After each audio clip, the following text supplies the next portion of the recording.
A gente volta hoje com o segundo IJC Pod.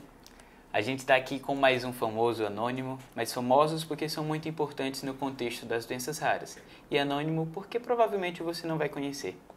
O nosso convidado é o Dr. José Francisco Franco, médico pediatra, geneticista, professor da PUC de Campinas, com ampla participação no universo das doenças raras, desde a pesquisa para melhorias no diagnóstico e tratamento, para promover qualidade de vida das pessoas com doenças raras, até a mobilização política sustentando a ampliação do teste do pezinho, especialmente para as doenças lisossômicas.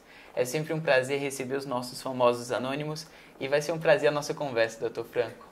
É um prazer estar aqui, obrigado pelo convite, né? Fico muito lisonjeado e estou à disposição aí para as coisas que você possa perguntar, as suas dúvidas. Para começar a nossa conversa, Dr. Franco, o que seriam as doenças raras, assim, em conceito, e por que a população, de maneira geral, precisaria saber o que são as doenças raras? As doenças raras são doenças que aparecem com frequência muito baixa na população. Se a gente conseguir pegar cada doença rara, a gente vai ver que a frequência de cada uma delas são muito baixas. Uhum. E aí o que acontece? Se a gente juntar, tipo aqueles quadrinhos de figurinha, né? Sim. A gente vai juntando, poxa, mas isso aqui é raro, eu vou colocar nesse quadrinho de figurinha, igual como a gente fazia, ou ainda faz, né, com jogador de futebol. Sim. E aí vai fazendo, e no final vai ter um compêndio de doenças raras e vai ver que a frequência não era tão baixa assim. Então, a Organização Mundial de Saúde, ela coloca o que é doença rara através da frequência, como a cada, em torno de 2.000 pessoas tem alguma doença rara. Pelo nome de raro, há uma negligência, né? Mas isso aqui, quando você individualmente tem uma frequência baixa, como você falou, 1 para cada 2.000, mais ou menos isso. Mas isso aqui, quando você soma todo o panorama das doenças raras, você vê que não são tão raras assim. E não pega só, por exemplo, né, doenças raras não se refere a apenas um sintoma, um sinal. São várias doenças com sintomas e sinais bem distintos, mas que são somadas nesse nome. Isso. E agora, para complicar ainda, a própria OMS caracteriza, por exemplo, uma doença ultra rara. Né? E isso complica. Sim. Porque como que a gente vai pensar, poxa, mas é ultra rara, 1 para cada 500 mil, a cada 1 milhão de pessoas tem esse tipo de doença, então isso às vezes complica, né? Entendi. E por que seria importante que, por exemplo, uma gestante ou uma mulher que acabou de ter um filho, ela reconheça, ela saiba que existem doenças raras? Exatamente, no caso do governo, para serviço público, para investigar as pessoas. E no caso das mães, essa informação é super importante porque, de repente, se aquele filho que ela deseja ou aquela gestação não está indo bem, ou de repente aquele filho que ela acabou de ter, aquele bebê que ela sempre sonhou, e está evoluindo com sinais e sintomas que ninguém sabe explicar, né? Aí ela pode estar diante de um bebê com uma doença rara. Então, meio que para ter um alerta de que, por exemplo, nem só a ultrassom diagnostica tudo, e às vezes um bebê que aparentemente está bem, que nasceu bem, ele começa a evoluir mal, né? Sim, com certeza. E alguns exames, eles não são disponíveis na rede pública, e esses exames são bem mais específicos. E aí é complicado isso, porque fica numa via crucis para descobrir essa doença rara e muitas vezes vai com especialista, às vezes com pediatra, com neurologista, com cardiologista, e muitas vezes é necessário ter uma equipe multidisciplinar para estudar o caso, né? E o geneticista, ele faz parte dessa equipe. Ele precisa conversar com esses diversos especialistas exatamente para chegar a esse diagnóstico. Quando foi a primeira vez que o senhor escutou esse termo, assim, doenças raras? Eu estava ainda no 3º ano da faculdade, né? Uhum. E aí eu vi um congresso de genética médica, o primeiro congresso de Genética Médica do Brasil, e lá o tema do congresso era realmente doenças raras. E eu comecei a perguntar para os meus professores o que era aquilo, se médico podia estar dentro desse congresso, o que era realmente isso. E nenhum professor conseguiu tirar a minha dúvida. E exatamente o que eu fiz? Eu fui para o congresso. O senhor é natural do Pará, né? Não, eu sou de Manaus. De Manaus. Eu nasci em Manaus, na época meu pai era militar e acabou me tendo lá. E o congresso foi onde? Em Campinas. E aí, eu saí de Manaus para Campinas. Terceiro ano de faculdade de genética. E aí eu fiquei maravilhado, porque eu vi pessoas médicas com amplo conhecimento ali em genética. Eu me lembro que a palestra de um professor da qual o nome dele deu uma síndrome, né, que ele descobriu a síndrome. E aí o pessoal estava todo maravilhado ali como ele conduzia a palestra, das descobertas que ele tinha feito. E foi muito bom. E a partir daí o pessoal foi me conhecendo. Olha, aquele aluno ali, ele gosta um pouco mais de genética. E aí eu fui aumentando essa ideia e estudando mais um pouco, né, além do que eu tinha que estudar para a universidade, e comecei a me interessar. Mas aí o senhor fez primeiro pediatria de residência médica, né? Com certeza. Como foi essa decisão aí? Influenciado. Eu tinha uma namorada que era pediatra, né? Tá. E ela, não, mas faz pediatria antes, tem tudo a ver com genética, você vai atender as crianças, mas tem que conhecer as patologias antes, né? E aí eu fui, poxa, eu vou fazer pediatria. Comecei também a gostar de pediatria, mas com aquela consciência em genética.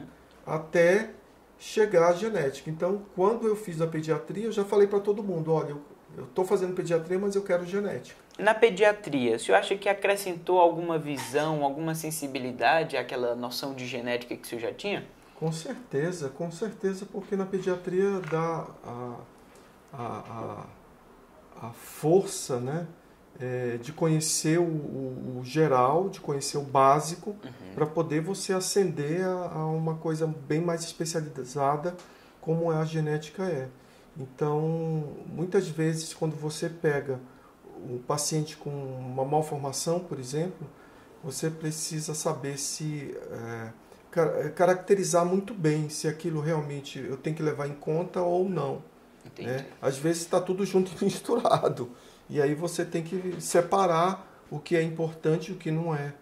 Exatamente para você conseguir pensar e conseguir investigar. Como pediatra, você tem uma responsabilidade de acalmar as inseguranças da família quando os achados, os sintomas que a família traz não são dignos assim de maior investigação. Lógico, todos eles são dignos de uma orientação, de um aconselhamento. Imagino na genética, e que a gente fala de aconselhamento genético, né? O peso que a família coloca sobre o senhor, imagino que deve ser maior. Na verdade, não é colocar um peso, é compartilhar as dificuldades relacionadas à jornada de um diagnóstico. Com certeza, você falou tudo agora, compartilhar, porque na verdade, mesmo esse termo aconselhamento genético, o médico geneticista ele não decide, conselho, né? Ele não dá. Muitas vezes o que a gente encontra os pais falando pra gente, olha, qual o conselho que o senhor me dá? O que eu vou fazer agora? O que eu faria o que o senhor faria no meu lugar? No meu lugar. Então, na verdade, isso é complicado, porque quem tem que tomar a decisão são os pais. Eles que têm que, por exemplo, tomar a decisão de ter mais um filho, ou não. Entendi. Ou o que fazer a partir de agora, ou se aquele outra criança que possa existir, ou outro adolescente que possa existir naquela família, que tenha a mesma alteração genética e que esteja sintomático, né? O que a gente vai fazer daqui para frente? Se de repente aquele adulto jovem quer ou não quer ser testado. Entendi. Então isso envolve várias questões sensíveis, né, para aquele contexto da família, e a família vem com essa noção, né, de aconselhamento. Me diga o que o senhor faria, me diga o que eu devo fazer. E aí desconstruir e amparar ao mesmo tempo é um trabalhão. Com certeza, E a gente tem que ser sensível a tudo isso, Imagino. né? Não é fácil, não é fácil. O aconselhamento genético não é fácil. Mas a gente faz o melhor que a gente pode e sempre oferece o melhor que a gente tem para o paciente e para aquela família que está ali. Nas evidências científicas, no tratamento que a gente pode dar, mesmo que seja só fisioterapia, mas é um tratamento. Entendi. Então a gente tem que fazer tudo exatamente o que a gente pode para salvar aquela vida, para ajudar aquela família, para fazer alguma coisa que tem que ser feito. Entendi. E a gente está falando de família, de filhos. O senhor tem filhos? Não, eu não tenho filhos, né? Eu decidi não ter filhos, mas eu sou casado e eu trato os filhos dos outros, né? Na verdade. É até mais fácil para mim. Muitas mães até brincam comigo, né? Elas gostam de me acompanhar, né? Em toda a minha evolução. E ela, olha, o senhor não tem filho, mas trata dos nossos filhos, então são seus filhos também. Entendi. E eu gosto muito disso. É um carinho e uma responsabilidade, né? Ao passo que o senhor não tem filhos, o senhor trata muito bem dos filhos dos outros. Como meus filhos. Como seus filhos, ao ponto dos próprios familiares os considerarem assim. E aí eu até brinco, olha, eu tenho tanto filho que essa Sério? E quando foi o primeiro paciente que o senhor teve contato com doenças raras, assim, que o senhor atendeu ou acompanhou o atendimento? Depois da residência em pediatria, depois da residência em genética, eu era pediatra no Hospital Cândido Fontoura, um hospital de referência em doença pediátrica, né? Então ele é um pronto-socorro que recebe tudo. Entendi. E aí canaliza, né? Os mais difíceis. Então, os casos de genética já eram, olha, o doutor Franco ali já vai pegar. E de repente me falaram, olha, por que você não abre um ambulatório? E aí eu fiquei com isso na cabeça. Não, eu vou abrir um ambulatório. Então, o primeiro ambulatório desse hospital em doença rara, em doença genética, foi meu. Eu abri. Entendi. E aí atendi o primeiro paciente. Eu me lembro que o primeiro paciente que eu atendi foi um paciente encaminhado pelo meu diretor clínico. Então, olha que responsabilidade, né? O cara confiava em você como referência para aquele treinamento. O meu diretor clínico, eu digo... Já tinha diagnóstico a criança? Não tinha diagnóstico. Ele estava acompanhando esse paciente há 1 ano. E achava, assim, um pouco mais... os desvios fenotípicos, né? Eu tenho um paciente com um fenótipo raro, eu acho que é uma doença rara, a parte esquelética dele, eu não sei... exatamente estudar, a gente podia estudar junto e eu vou te encaminhar. Eu reconheço que tem alguma coisa alterada, mas eu não sei progredir, não sei encontrar a ponta do nó, né? Só para esclarecer, fenótipo seriam as manifestações, que a gente tem o genótipo, que seria a informação genética. E o fenótipo são as aparências, o que demonstra daquela informação genética. Por exemplo, eu tenho informação genética para cabelos pretos. E aí, o fenótipo é o meu cabelo preto. Da mesma forma, a minha cor de pele e, enfim, o fenótipo de uma alteração seria aquelas características físicas que estão mais relacionadas a algumas doenças. Então foi basicamente isso que o seu diretor clínico percebeu. Tinha alguma coisa ali que lembrava algo raro, algo genético. Ele falou, não consigo progredir, mas tem alguém que vai mais. A gente chama isso das características da pessoa, Sim, né? Entendi. Então tinha algumas características que chamavam atenção e aí ele disse, olha, vou encaminhar esse paciente e eu tinha essa responsabilidade de dar diagnóstico. Só que quando eu olhei o paciente, ele estava do meu lado ainda. Quando eu olhei o paciente, não. Isso aqui é de livro, eu já vi esse paciente, isso é característico, olha a forma da mão, etc, etc. E aí já dei o diagnóstico para ele. Aí ele olhou assim, mas como que você sabe o diagnóstico? Você é assim? muito bom nisso. Como que você sabe o diagnóstico? Aí eu digo, olha, aí deixei o paciente ali com a mãe na sala e chamei ele à distância, mostrei o nosso atlas, que a gente sempre tem, né? O geneticista de raiz, digamos assim, sempre tem um atlas ali para consultar. E aí, olha, tá vendo aqui? Esse paciente é de livro. Para reconhecer, você precisa conhecer. Então, é uma importância muito grande desse nosso trabalho, não só para as pessoas leigas de maneira geral, mas quando a gente conversa sobre as doenças, a gente leva conhecimento para profissionais que eventualmente podem fazer diagnósticos, ou pelo menos fazer como seu diretor clínico, né? Perceber que tem uma alteração e então encaminham para quem vai progredir com esse diagnóstico. E o que você acha que tem mudado desde lá, quando você estava no terceiro ano, que pouco se falava sobre congresso de genética médica e hoje em dia falar sobre doenças raras? O que aconteceu ao longo desse tempo? A medicina evolui, a genética médica evolui muito nesse tempo, né? Antigamente a gente só tinha cariótipo para pedir. Cariótipo, sim, eu até brinco assim de uma maneira geral, é um exame de sangue, né? Onde eu vejo a parte genética do paciente, né? A informação genética através dos cromossomos de uma forma muito ampla, de uma forma muito geral, né? Então, o cariótipo é um exame básico da genética, como se fosse um hemograma para o clínico geral. Entendi. Né? É como se você tentasse identificar o endereço olhando o mapa do Brasil.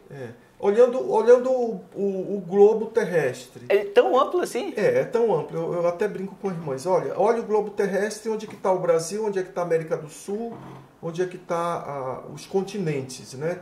Então, está todo mundo no lugar. Então, eu até brinco com as mães exatamente para isso. O cariótipo é para ver o geral. Entendi. Tá? Aquela informação genética, se está no seu local ou não, se está dentro daquele cromossomo específico ou não. Às vezes aquela informação pode estar deslocada, que a gente chama de translocação. Sim. Ou pode estar deletada, sem informação. Entendi. Ou pode estar mais. Sim, né? Entendi. Então, é para ver o geral. Então, é um exame muito básico. E esse exame básico, geralmente os outros especialistas usam até para diagnosticar ou não uma doença rara. Por exemplo, se o cariótipo der normal, então não é doença genética. E não é assim. Hoje a gente tem exames muito mais elaborados do que isso. Foi o que vem avançando ao longo do tempo. É o que veio avançando.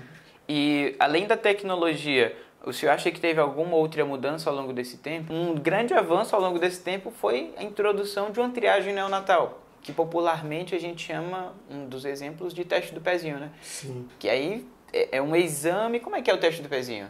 Então, o teste do pezinho, né, o teste... Engraçado até falar teste do pezinho, porque às vezes eu pergunto das mães, cadê o teste do pezinho? Ela vem com carimbo do pé. Não é isso. E não é isso, é o exame exatamente que é feito através do sangue do paciente. Entendi. E naquela hora o calcanhar é o ponto mais fácil de se Entendi. ter a gotinha de sangue. A gotinha de sangue para impregnar no papel filtro. Tá. E aí, uma vez impregnado aquele sangue no papel filtro, é tirado amostras e colocado em máquinas através de diluição, eluentes, de reagentes, né, especiais, e aí colocado numa máquina. E essa máquina vai quantificar e qualificar aquelas moléculas para poder dar aquele diagnóstico específico ou não.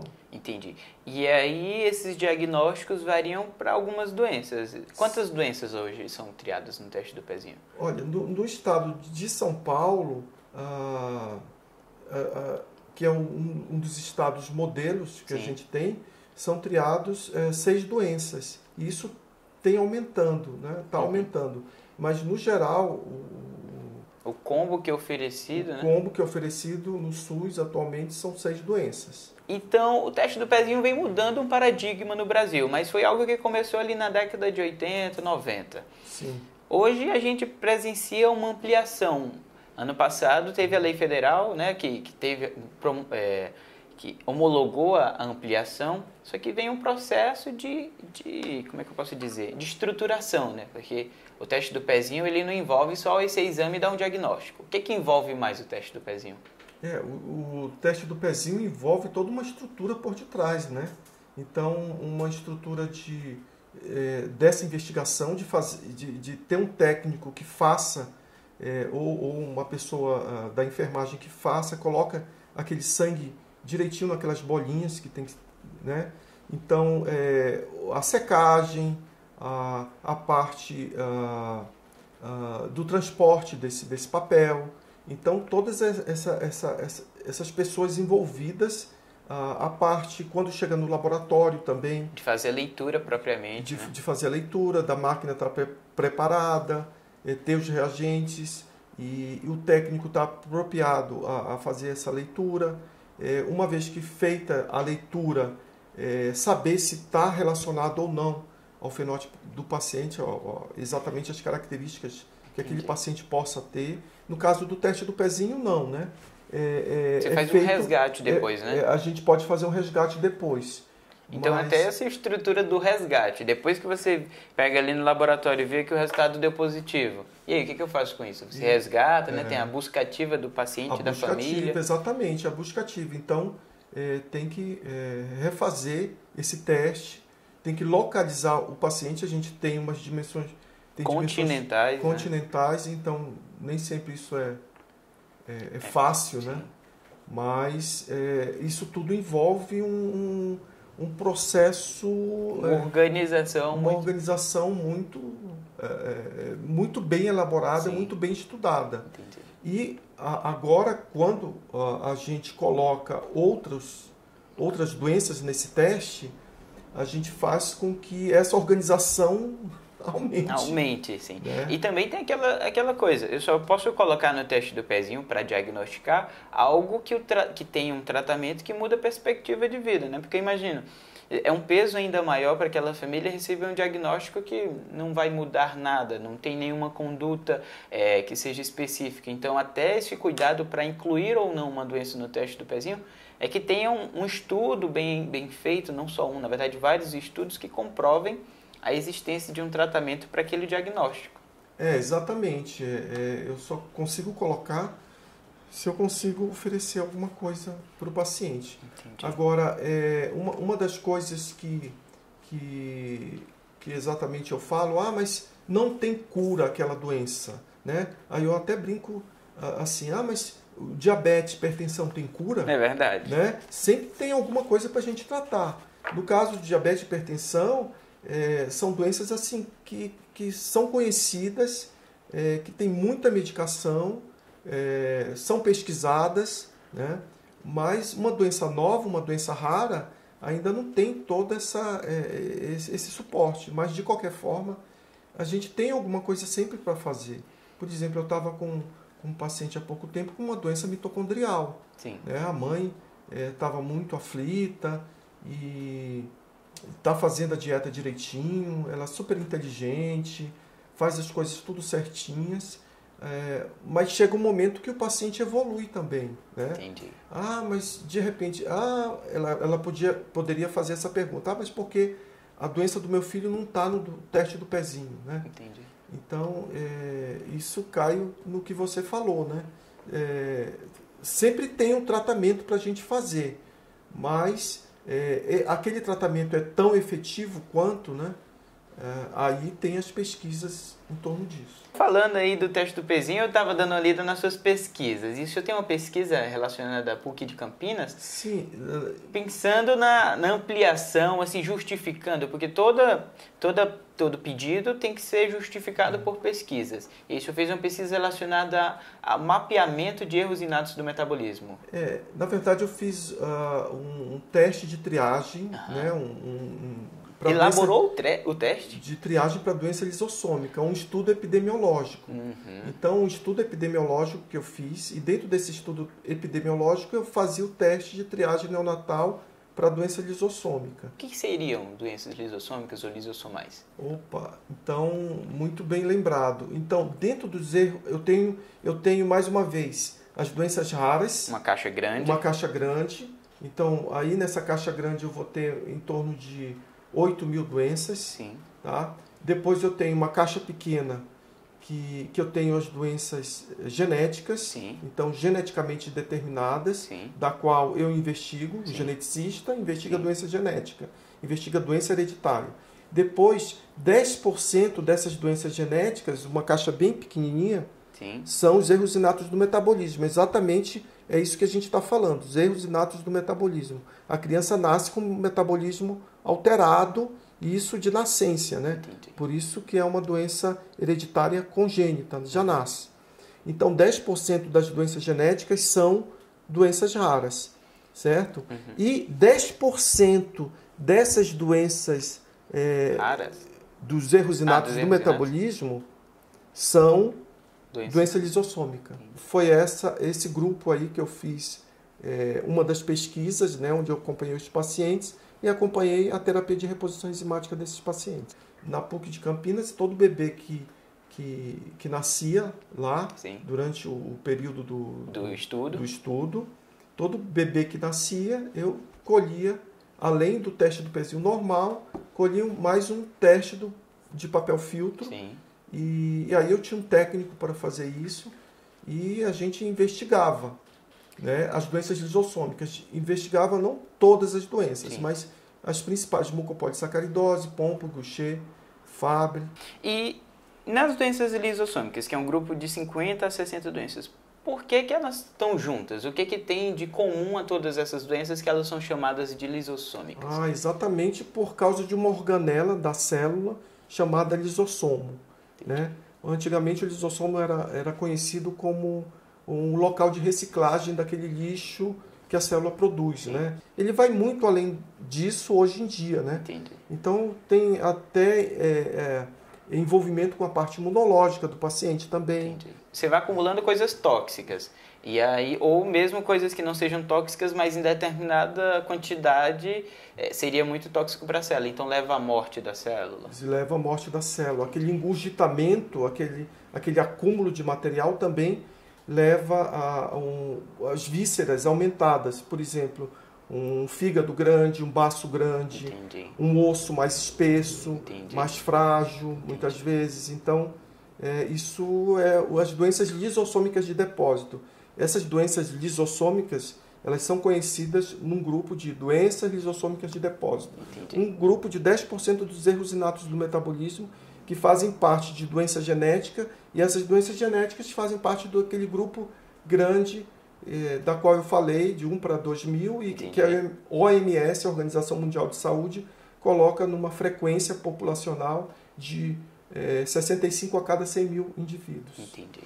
Tirando o jaleco, além do doutorado na Unifesp, além do consultório, de uma pesquisa e outra, o que o senhor faz mais? Então, isso é difícil. Agora, no momento, a gente entra uma pesquisa e termina e entra outra. Eu estou no meu doutorado, tenho várias obrigações a fazer, né? Mas é difícil. Mas eu gosto de jogar um basquete, eu gosto de fazer caminhada, eu gosto de fazer uma boa leitura, um bom livro. Eu gosto também de relaxar, de tomar um bom café. Um bom café é sempre legal, porque no dia a dia a gente tem uma correria e demanda muita energia. Às vezes a gente busca essa energia no café e o de todo dia não é igual um bom café. Doutor Franco, para finalizar, eu gostaria de saber o que o senhor recomendaria assim, para as gestantes, para as mulheres que acabaram de ter filhos, nessa perspectiva de teste do pezinho, de triagem neonatal, daquelas doenças que não estão tão claras, daqueles sinais, daqueles sintomas que não estão tão claros, que não foram pegos na ultrassom que foi feita no 2º e 3º trimestre, ou em outro exame, às vezes de sangue, porque tem uma sensação muito de paz, depois que a criança nasce perfeitinha, que saiu tudo bem no ultrassom, que saiu tudo bem nos exames ali. O que o senhor daria de conselho para as famílias, para as mães de maneira geral? O que eu aconselharia às mães, né, e as grávidas também, é que façam o pré-natal como está esquematizado pelo seu médico, faça os ultrassons, faça as sorologias, né, e se de repente tiver algum evento desfavorável durante aquela gestação e depois que o bebê nasceu, converse com seu especialista. Se aquela situação não se resolver ou for aventado a hipótese de uma doença rara, procure um geneticista, né? De repente ele pode dar alguma informação, ver a história como um todo naquela família, ver o que pode estar acontecendo e pode dar alguma resposta, sim, para aquela mãe que pode estar aflita com aquela... É verdade, aquela família que pode estar aflita. Dr. Franco, a conversa foi muito boa. É sempre muito bom conversar com o senhor. Hoje a nossa conversa foi gravada, a gente compartilha com vocês, seja pelo podcast, seja aqui no YouTube. E muito legal, nossa conversa foi muito esclarecedora, a gente falou de pontos que são um pouco mais pessoais, para dar uma leveza no tom da conversa que também agrega muita seriedade. E você já sabe o tom das nossas conversas. Essa foi a nossa segunda conversa com o Dr. Franco. Se você ainda não viu a nossa primeira conversa com a doutora Vanessa, pesquisa aqui no YouTube, pesquisa no Spotify, também tem no Apple, nos podcasts da Apple e no Google Podcast. Você vai acompanhar mais várias conversas que vão ser tão interessantes quanto essa. Nesse mesmo tom de leveza, mas tratando de coisas sérias. As doenças raras são sérias, elas têm tratamento, como o Dr. Franco disse. Pode não ser um tratamento curável, mas é um tratamento para aliviar as demandas, as preocupações e melhorar a qualidade de vida de toda uma família. Acompanhe a gente, esse foi mais um JC Pod.